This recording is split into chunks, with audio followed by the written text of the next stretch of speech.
Hi everyone, Professor Gustin here. We're in human biology and we're going to be talking about the urinary system.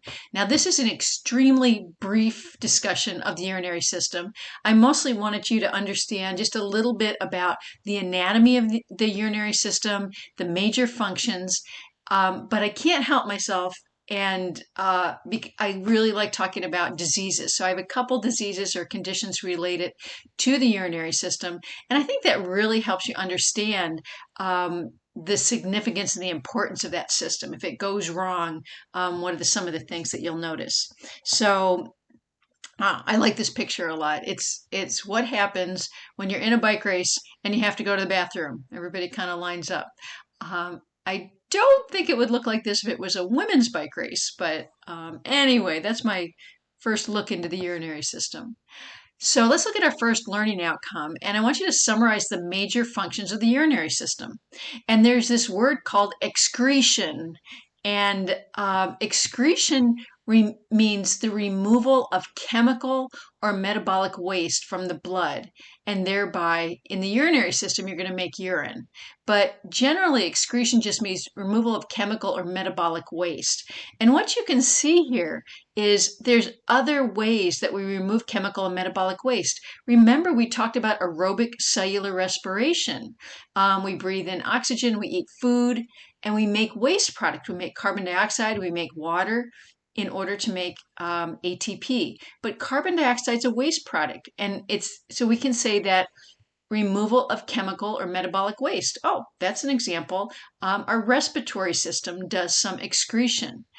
We talked a little bit about how the liver makes bile from old red blood cells, and it actually uses it to emulsify fats to help with digestion. But bile is a waste product, and so that would be excretion, and it's a chemical.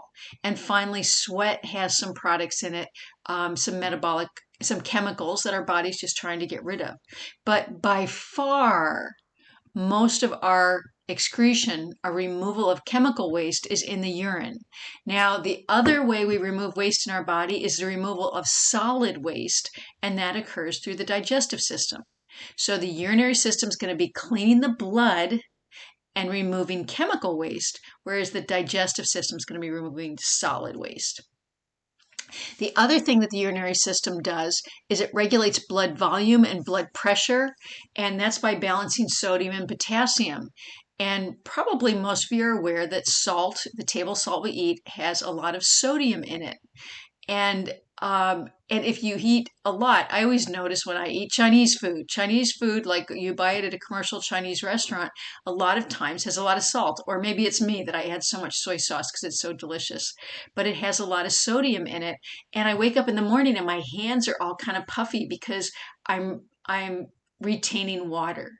And so balancing your sodium and your potassium is going to also balance the amount of fluid you have in your body, and it's going to influence your blood volume and ultimately your blood pressure. So your kidneys are involved in that, of removing that extra sodium or balancing your sodium and potassium. The urinary system is going to help regulate your blood pH. And hopefully you remember, just as a review, that blood pH should be around 7.35 to 7.45. So we're going to release acids in our urine or retain them. So there's different ways our kidneys are going to keep our blood constant by getting rid of acidic or basic compounds in our urine.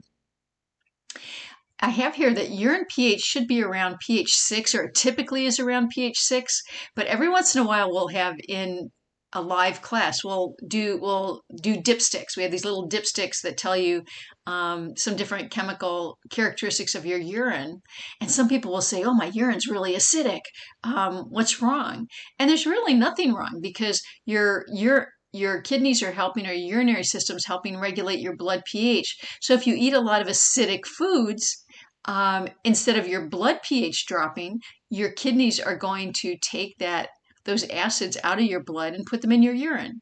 So your urine can have a lower pH. We tend to like acidic foods and not basic foods, so our urine tends to be a little bit acidic. We don't eat a lot of bases. So those are the major functions of the urinary system. I just wanted to give you an example of some of the, when we say the urinary system's removing metabolic waste products, like what are we talking about? What kind of chemicals accumulate in our body and ultimately in our blood? And one of the big ones is urea. And so urea, urinary system, urine, all that is related. And what urea is, it's a waste product from amino acid metabolism.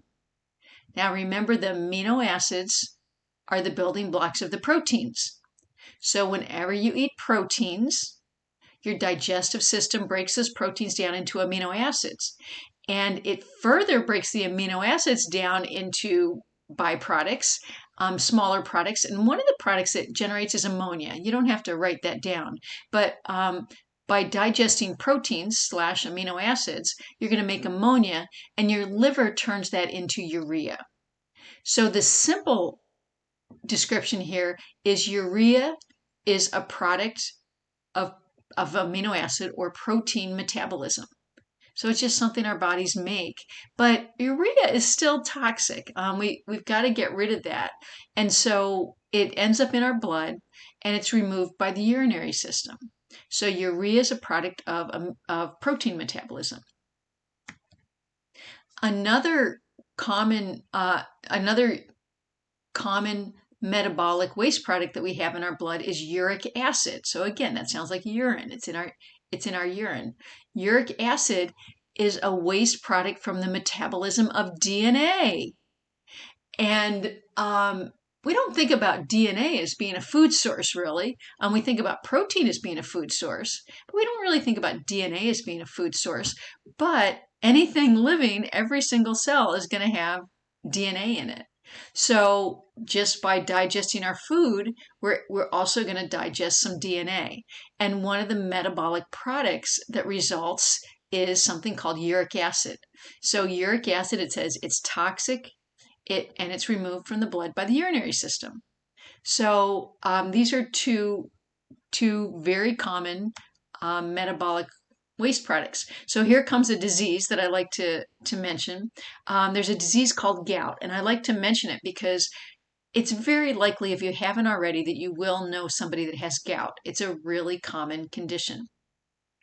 If your uric acid concentration gets too high in your blood, the uric acid, instead of being dissolved in the blood, it starts to crystallize. It makes these painful crystals, and they accumulate in the joints, and they cause, you can see here, they cause swelling and inflammation that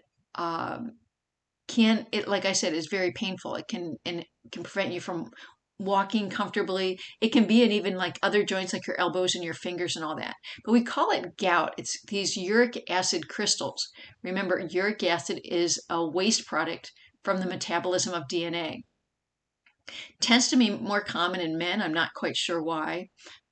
This is one of the most common joints that it affects, that joint at the base of the big toe. And like I said, it says you can also affect other joints, your ankles, knees, fingers.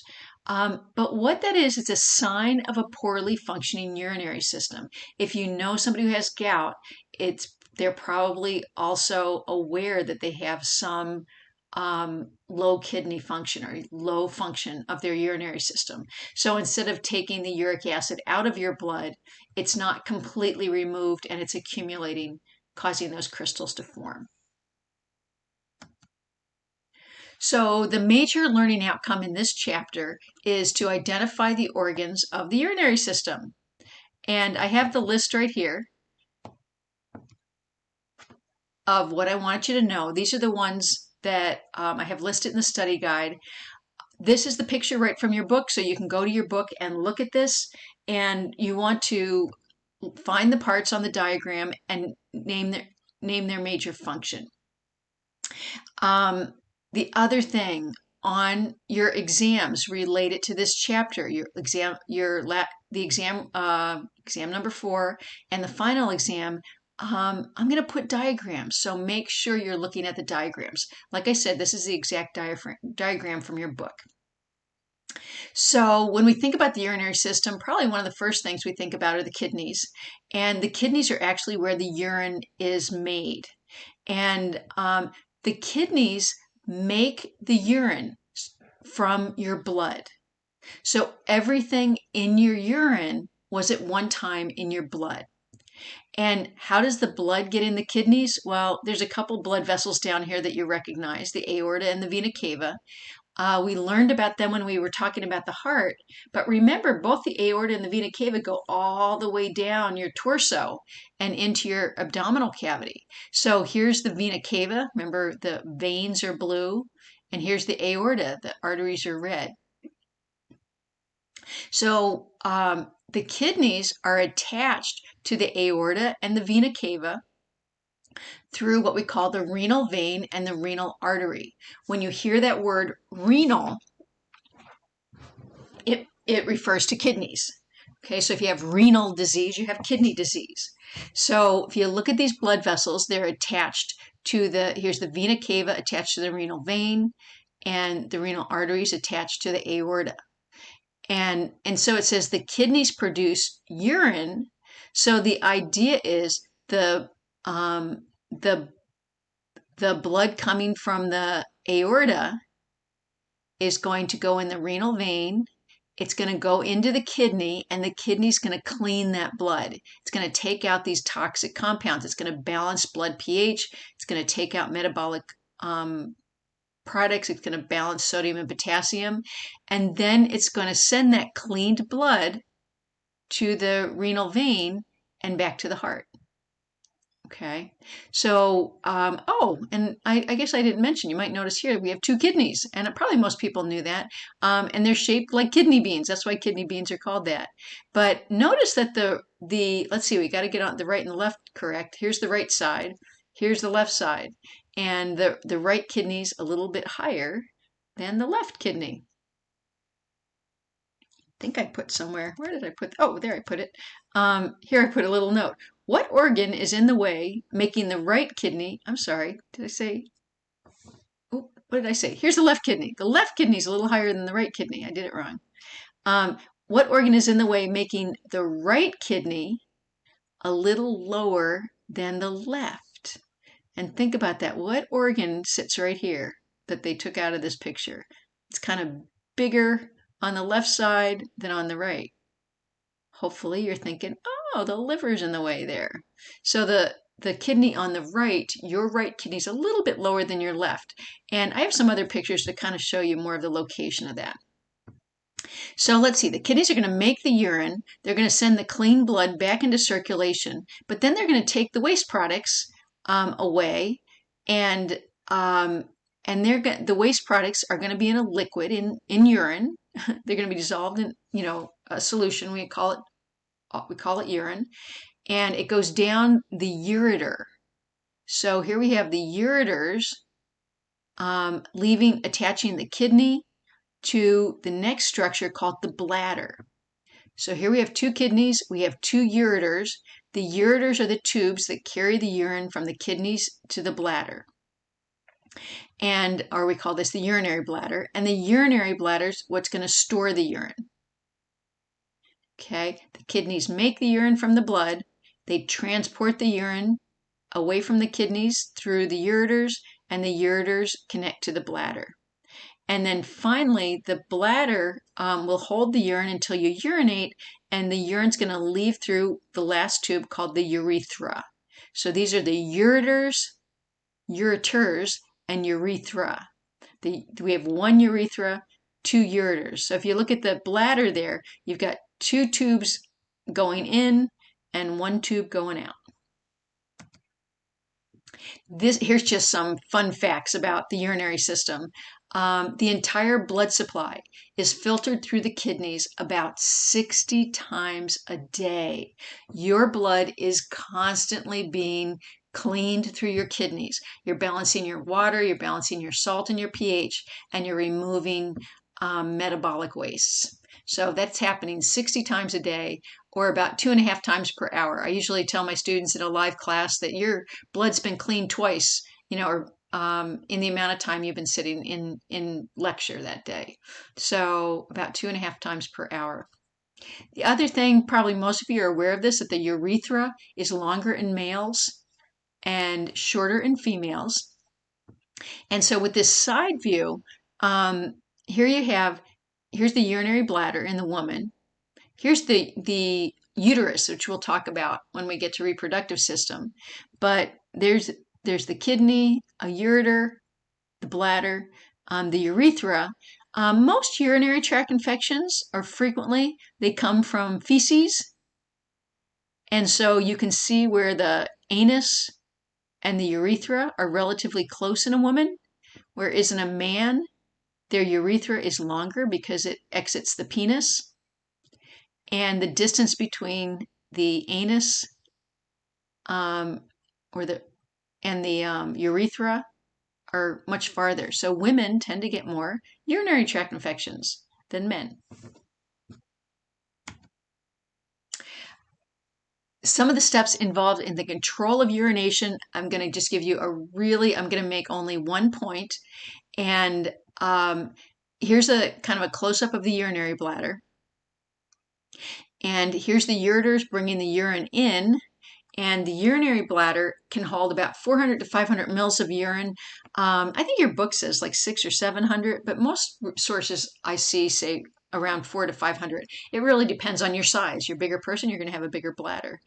But that's about, 500 mils is like a standard bottle of water that you would buy. And so our urinary bladder holds about that much. And exiting the bladder, here's the urethra. Keeping the urine in the bladder are two sphincter muscles.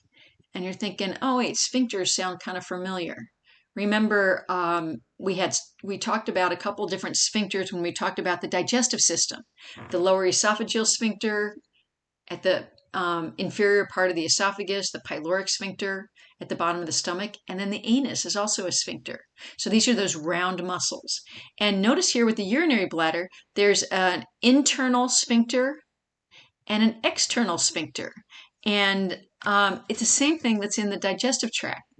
Once there's about 200 to 250 mils of urine in the bladder, stretch receptors cause the internal sphincter to open.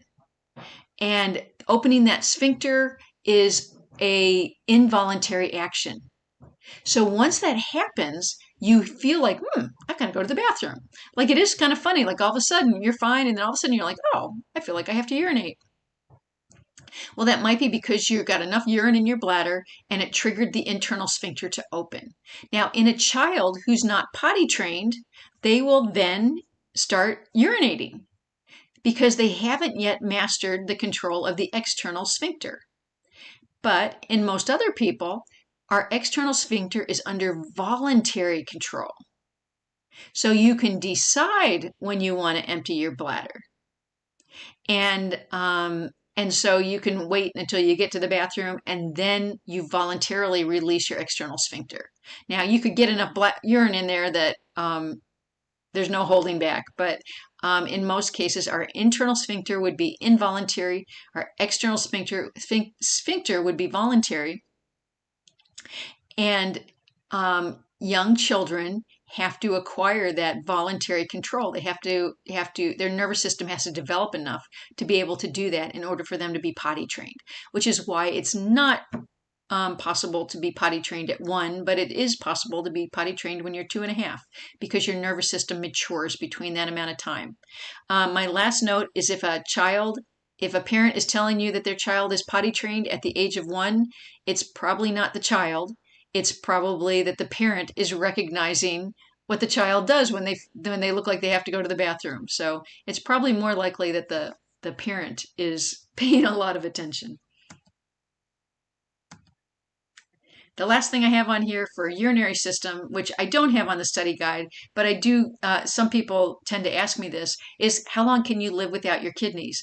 And it's really only days to weeks. Your kidneys are absolutely essential. And you will accumulate toxic compounds in your body and you will die if you don't have kidney function. depending, on your personal situation, but days to weeks. And so somebody can live without kidney function by going to kidney dialysis, which is frequently done in a dialysis center. You have to go 3 times a week, and they hook you up and they take all your blood out a little bit at a time, and they clean it and they put it back in. It's not ideal. There's a lot of side effects because you're accumulating toxins and then you get rid of them. You're not, we're cleaning our blood all the time. Dialysis cleans your blood 3 times a week. Big difference. So, anyway, and there's some of your check the progress questions, number 1 and 3. I'd try to answer those if I were you. Okay. Remember, the answers are in your book, in the reading part of your book. All right, you guys, that's the end of urinary system.